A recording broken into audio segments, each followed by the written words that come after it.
Acte 4. Alors c'est une continuité de Acte 3 concernant la guérison du boiteux, Pierre et Jean qui vont au temple. Je vous invite à le relire. Il y a 37 versets.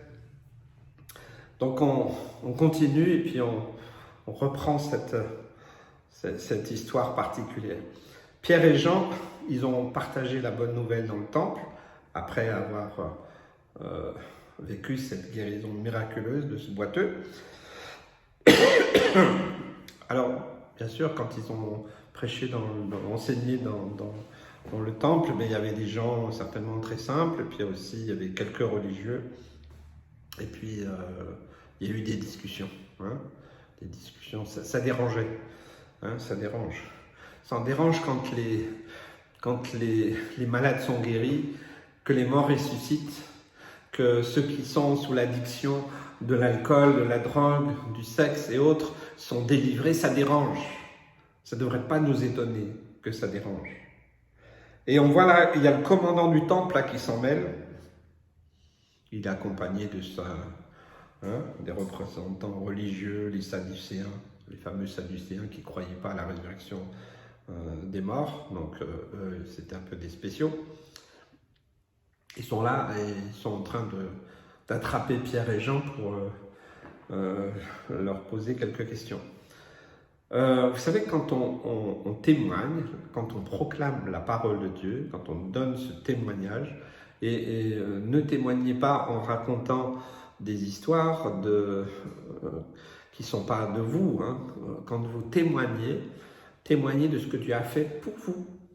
Vous n'allez pas dire, oh, c'est un petit témoignage. Dites ce que Dieu a fait pour vous. Ne dites pas ce que Dieu a fait chez les autres. Ça, c'est une prédication. Le témoignage, ce n'est pas une prédication. C'est de dire, voilà ce que Jésus il a fait pour moi. Donc, quand on prononce des paroles de témoignage, ce n'est pas seulement nos auditeurs qui l'entendent, mais aussi l'ennemi de nos âmes. Il est là, il écoute aussi. Qu'est-ce qu'il raconte celui-là ? À l'issue de ce témoignage, il y a quelque chose d'extraordinaire. Alors ça suit la guérison miraculeuse. Les gens connaissaient très bien ce boiteux depuis longtemps, certainement des années, on ne sait pas combien de temps, combien d'années, voilà. Donc ils le voyaient, ou ils ne le voyaient pas, mais ils savaient qu'il était là. Ah ouais, le boiteux là-bas, oui. Ok, bon, ils ont vu la guérison, en tout cas, ça s'est répandu partout. Pierre et Jean ils rentrent dans le temple, sans doute tout le monde les regarde. Donc ils ont été attentifs. Après la guérison miraculeuse, les gens sont attentifs. Ils écoutent. Ça, c'est pas des rigolos, c'est pas des gens qui racontent des salades. Il y a quand même quelque chose de concret qui s'est passé. Et le texte nous dit que 5000 personnes se sont confiées à Jésus. 5000. Alors certainement que oui, le diable n'était pas content. Pas content du tout. Donc, quand on témoigne, quand on prie pour les malades, quand Dieu est à l'œuvre, il ne faut pas s'étonner qu'il y a des réactions. On ne devrait pas s'étonner. Oh, je ne comprends pas, je suis attaqué. Il ne faut pas dire ça. C'est normal. Celui qui est en toi, eh bien, il agit. Et donc, puisque tout le monde n'est pas à Christ, mais certains, ils ont quelqu'un d'autre que Christ. Et bien sûr, les réactions sont inévitables. On ne devrait pas s'étonner. Ne soyez pas immature spirituellement. Oh, je suis tout le temps attaqué, voir le diable partout. Et des fois, c'est notre chair. Des fois, c'est de mauvais choix, de mauvaises décisions. C'est les conséquences aussi. Mais aussi, c'est vrai, il y a le fait que tu veux témoigner. Tu témoignes. Tu proclames le nom de Jésus. Peut-être tu mets des tracts dans les boîtes aux lettres. Je ne sais pas. Peu importe. C'est ton cœur, ça. Ok ? Eh bien, il y aura de l'opposition, c'est inévitable. Pierre et Jean, eux, ils ont été jetés en prison. Alors, pour avoir prié pour un homme boiteux depuis des lustres, pour avoir enseigné l'amour de Jésus, prêché la croix, et que 5000 personnes répondent à l'appel, pour ça, ils sont mis en prison. De la moquerie, du rejet, de l'opposition, de la violence. C'est quoi qui est en train de se produire? De la perturbation? Quand on est attaqué, on est des fois un peu dans ouais, je peux plus, j'en ai marre. Ah, c'est difficile d'être chrétien. Voilà, c'est compliqué. Hein, ça peut nous perturber. Je ne dis pas ça. Hein, ça peut perturber les autres aussi. Mais, vous voyez, acte 4, 13.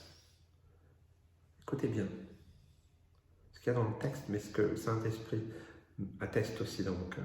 Lorsqu'ils virent l'assurance de Pierre et de Jean, ils furent étonnés, sachant que c'étaient des hommes du peuple sans instruction, et ils les reconnurent pour avoir été avec Jésus. Donc Pierre et Jean sont jetés en prison, ils sont emmenés le lendemain vers les chefs principaux du peuple. Alors, on lui dit non, ok, ben c'est un super moyen de moment pour témoigner. Hein, une occasion extraordinaire pour les apôtres de témoigner. Et donc, c'est là que eh bien, les chefs sont étonnés de l'assurance des deux apôtres. Et surtout, mais ceux-là, ils ont été avec Jésus, là, le Galiléen, là. Avec ce Jésus-là qu'on a crucifié, là, ils étaient avec lui. Alors, d'un côté, est-ce que c'était un encouragement pour eux d'être reconnus ainsi?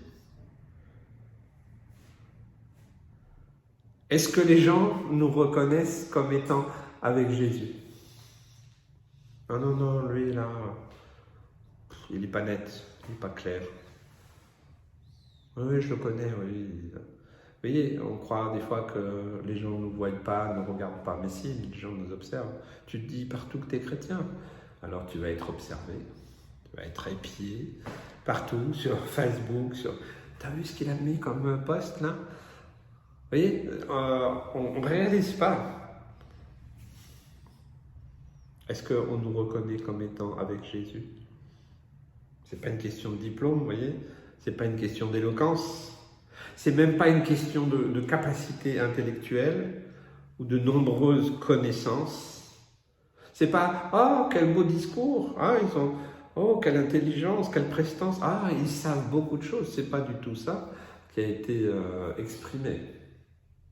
C'est une question de cœur. Être en connexion réelle avec Jésus par le Saint-Esprit en nous. Est-ce que cela se voit que nous sommes avec Jésus? Que Jésus est en nous, est-ce que ça se voit? Si ça se voit, alors il y aura forcément des réactions. D'un côté, d'un intérêt, puis de l'autre côté, une opposition. On ne devrait pas être étonné.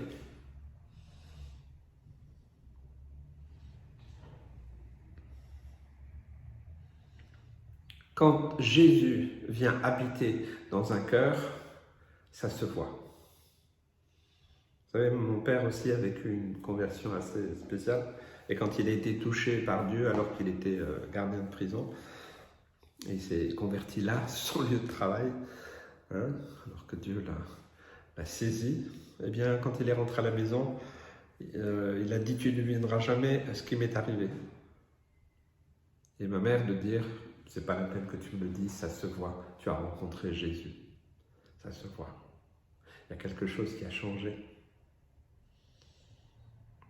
On raconte aussi l'histoire de, vous savez, de Sadhu Sundar Singh lorsqu'il était en Suisse.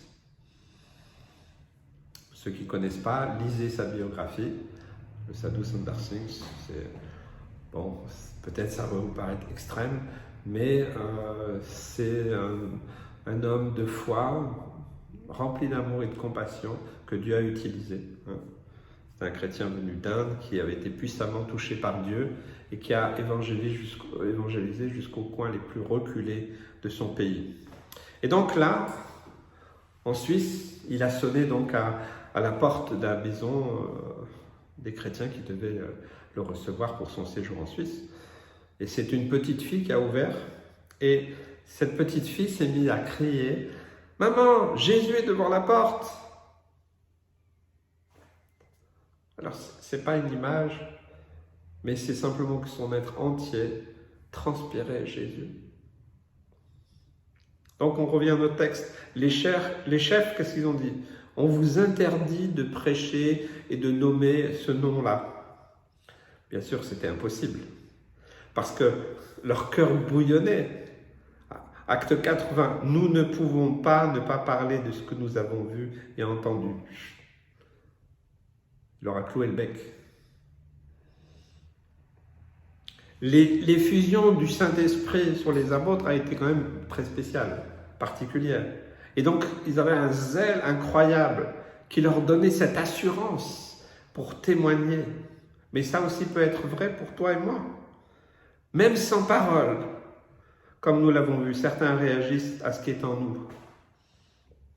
Ça me rappelle aussi l'histoire d'une femme dans un camp tzigane. Je connais cette femme. Elle était au bord du désespoir et elle avait décidé d'en finir avec la vie. Elle voulait se suicider en fonçant à toute allure sur la route et aller contre un arbre. Elle voulait en finir. Et alors elle a commencé à vouloir sortir du camp. Et puis, juste là, à la sortie ou l'entrée du camp, ça dépend dans quel sens on est, il y avait la femme d'un pasteur remplie d'amour. Et puis elle était là, simplement assise dans son fauteuil. Et puis voilà, rien de spécial. Et donc, cette femme en voiture, elle est passée là. Et juste au moment où cette femme était là, le regard, elle a tourné la tête, elle a vu le regard de cette chrétienne, juste comme ça. Elle a continué un peu, elle a freiné, elle est revenue. Elle a dit, c'est vous qui m'avez arrêté. Parce que j'ai vu Jésus, j'ai vu cet amour de Jésus et j'ai été saisie par ça. Elle est revenue et elle a confié sa vie à Jésus. Pas besoin de paroles, chers amis. Des fois, on parle trop. Des fois, on parle beaucoup trop. Et ce monde n'a pas besoin de paroles. Je vous ai dit, je l'ai déjà dit, ce monde est rempli de paroles, mais beaucoup de mensonges, beaucoup de promesses, pas grand-chose de réalité.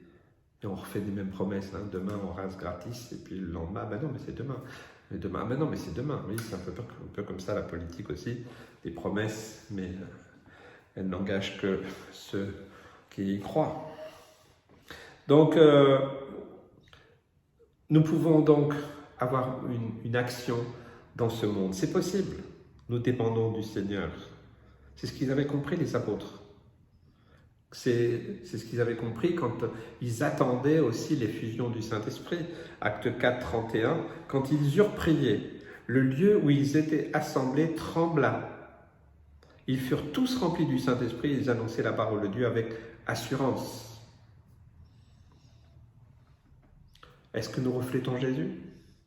Est-ce que nous saisissons toutes les occasions de parler de Jésus ou du salut disponible? Donc eux, ils ont eu une réunion de prière unique. Hein.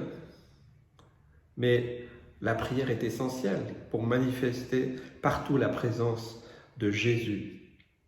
C'est ce que le Seigneur nous invite en ce moment même à faire. Que nous soyons, que tu sois rempli du Saint-Esprit et que ça déborde. Ma mère disait que ma coupe déborde et ma soucoupe aussi. Hein. Que quand on ouvre la bouche, eh bien, ça soit Jésus, ou alors simplement avec notre regard. Un jour, ma mère était dans un supermarché, puis elle priait intérieurement, voilà, simplement. Et puis, son regard a croisé une femme qui était d'une tristesse terrible. Et ma mère a croisé ce visage, et puis elle s'est mise à lui parler. Elle lui a parlé à cette femme. Elle était dans une déprime aussi, avec des idées noires. Eh bien, elle et toute sa famille, son mari, ses enfants, toute la famille a accepté Christ pour un regard, une parole, la présence de Jésus. Et ce qui a fait toute la différence. Nous pouvons vivre cela. Ce ne sont pas des histoires inventées, c'est possible de les vivre tous les jours. À la fin du chapitre qu'on a lu, ça nous a rapporté cet extraordinaire amour qu'avaient les disciples les uns pour les autres. Par exemple, ils mettaient tout en commun, leurs biens. Il y avait une unité de cœur qui existait entre eux. Et ça va aussi dans le sens des paroles de notre Seigneur qui nous dit que les autres reconnaîtront que nous sommes ses disciples si nous avons de l'égoïsme les uns pour les autres, non, de l'amour. Donc l'amour, c'est une manière d'être identifié à Jésus. Vous allez me dire, bon, il y a des gens qui ne connaissent pas Dieu, qui sont pleins d'amour et qui aident les gens. C'est vrai. C'est vrai, c'est vrai. Mais si Jésus vit en toi, ça devrait être naturel. Donc prions pour les âmes. Chaque matin, Seigneur, permets-moi de rencontrer aujourd'hui quelqu'un. Seigneur, que je sois sensible, que je sois à l'écoute de ta voix, de ton cœur. Et peut-être que votre regard va croiser quelqu'un que vous n'aviez pas vu. Des fois, moi j'ai fait des choses assez folles, mais je ne vais pas vous raconter parce que personne ne m'imite, mais voilà, le Saint-Esprit parfois m'a demandé des choses assez concrètes, même très concrètes. Au début je discutais, et puis j'ai simplement obéi. Il ne faut pas faire n'importe quoi, on n'est pas des mystiques. Voilà, on a les deux pieds sur la terre, on veut avancer, mais je crois aussi qu'il nous faut vivre aussi ces temps-là de bénédiction, mais aussi d'avoir cette foi concrète, active pour le Seigneur, afin que ce monde qui est dans les ténèbres se tourne vers la lumière. Seigneur, que les autres te voient à travers moi, que les gens sachent que je suis avec toi. Pas pour me glorifier, mais pour que ça les attire à toi. Le fait que les gens voient Jésus en nous, ce n'est pas pour nous attirer à nous, mais c'est pour attirer vers Jésus. Parce que, alors, c'est aussi ce dont la parole de Dieu nous parle, de dégager une bonne odeur, la bonne odeur de Christ, qu'elle se répande. Vous voyez ? Ça me rappelle Smith Wigglesworth qui recevait quelqu'un, et puis cet homme il commençait à être critique, critiquer l'un, il critiquait l'autre. Et alors Smith de dire, je ne sais pas si c'est Smith ou Wesley, je ne sais plus, il a dit, chérie, ouvre la fenêtre, c'est irrespirable. Et il a mis fin à la discussion. Parce que cet homme, il ne respirait pas la bonne odeur de Christ, mais la méchanceté, la jalousie, autre. Et il ne voulait pas sentir ça. Nous devons des fois peut-être nous séparer de ceux et celles qui n'ont pas cette bonne odeur. Des fois, nous voulons mélanger les odeurs. Et je pense que c'est une erreur. Faisons attention au bon dépôt que Dieu a mis en nous, à son esprit, à alimenter aussi nos lampes, hein, comme ces vierges sages, mais aussi d'avoir cette bonne odeur de Christ, que Christ soit en nous, que sans parler, Dieu, sans parler, tu peux témoigner, tu peux faire la différence. J'ai travaillé dans une entreprise où il y avait beaucoup de jeunes, et beaucoup m'observaient. Et puis ils venaient me voir, ils me disaient, mais pourquoi tu n'as pas réagi comme les autres? J'avais une responsabilité, donc... écoute, je te dirais, je faisais un peu de suspense. Hein, je te dirais, je te raconterai. Puis, et puis, petit à petit, j'ai eu contact avec plusieurs comme ça qui m'ont dit, et puis j'ai pu leur dire, ben voilà. Parce qu'ils m'ont dit, mais il y a quelque chose en toi. Explique-moi, ça les attirait. Et je crois vraiment que c'est important que nous puissions faire cela. Parce que j'ai toujours pensé que si là où tu travailles, là où tu vas, tu commences à dire je suis chrétien, moi je suis chrétien, okay. Hop, tout de suite, tac, tous les projecteurs se mettent sur toi.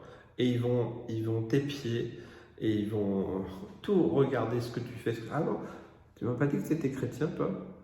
Pourquoi t'as piqué des trucs là, hein, je t'ai vu faire, t'es parti avec, t'as remis ça dans le coffre de ta voiture. Vous voyez, c'est comme mettre le poisson derrière votre voiture. Si vous faites des queues de poisson aux autres, si vous insultez les gens, vous savez, des gens au volant, ils deviennent, je sais pas, quelqu'un d'autre. Au mieux enlever le poisson, hein, parce que vous faites un mauvais témoignage. Priez pour que le Seigneur il fasse cette œuvre. Moi, j'ai dû apprendre ça. Moi aussi, à une époque, je montais dans la voiture, tout chrétien que j'étais, je klaxonnais, je faisais des phares, hein, des fois même des choses dangereuses, jusqu'au jour où le Seigneur m'a parlé. Et j'étais dans une profonde repentance par rapport à ça. Et puis, alors je ne dis pas que ça ne m'arrive plus du tout, ça reste exceptionnel, mais c'est vrai, dans l'ensemble, je ne me comporte plus de la même manière. Et je bénis les personnes, ceux qui me font des queues de poisson, ceux qui roulent comme des fadas, Seigneur, garde-les. Je les bénis, je prie pour qu'ils te rencontrent. Vous voyez, on peut avoir une autre attitude. Priez quand je passe un village, un quartier, Seigneur, sauve ces gens. Je bénis les gens qui sont dans ces immeubles. C'est ça la vie chrétienne. C'est une vie tournée vers Jésus-Christ et vouloir que les ténèbres disparaissent partout. Que Dieu vous bénisse, vous encourage, vous fortifie, que vous puissiez témoigner et voir l'œuvre de Dieu à travers vous, autour de vous. Merci.